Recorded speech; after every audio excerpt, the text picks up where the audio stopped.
நம்ம தமிழ் சினிமாவில் பயங்கரமாக அனௌன்ஸ்மெண்ட் பண்ணி தவிர்க்க முடியாத ஒரு சில காரணங்களால் கைவிடப்பட்ட திரைப்படங்கள் என்னென்னன்றதை பார்க்கலாங்களா.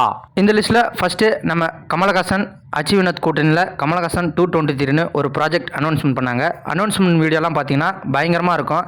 படத்தோட ஹைப்பை ரொம்பவே ஏற்றி விட்டுச்சு. ஆனால் படம் ஷூட்டிங்கு போகாமலே கைவிடப்பட்டது. அதுக்கப்புறம் நம்ம சிம்புவும் கோகுலும் சேர்ந்து கொரோனா குமார்னு ஒரு படத்தை எடுக்க போகிறதா வேல்ஸ் ப்ரொடக்ஷனில் அனௌன்ஸ்மெண்ட் பண்ணாங்க. சிஎஸ்கே சிங்கங்களான்னு ஒரு சாங்கெலாம் கூட ரிலீஸ் பண்ணாங்க. சாங்கு கூட கேட்க நல்லாவே இருந்துச்சு. ஆனால் அந்த சாங்கோட கடைசி சிம்பு இந்த ப்ராஜெக்டை விட்டு வெளில போயிட்டார். அதுக்கப்புறம் சமீபத்தில் தலைவர் 173 வச்சு ஒரு அனௌன்ஸ்மெண்ட் பண்ணார் நம்ம கமலஹாசன். சுந்தர்சி டைரக்ஷன் பண்ண போகிறதா பயங்கர ஹைப்பாகவும் இருந்துச்சு. அதே சமயத்தில் சோஷியல் மீடியாவில் அரண்மனை 4ன்னு வச்சு செஞ்சாங்க.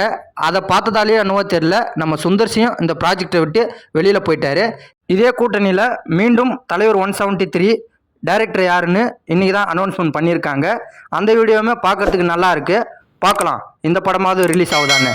இது போன்ற தகவல்களை தெரிஞ்சுக்கிறதுக்கு மறக்காமல் அகராதி யூடியூப் சேனலை சப்ஸ்கிரைப் பண்ணி வச்சுக்கோங்க.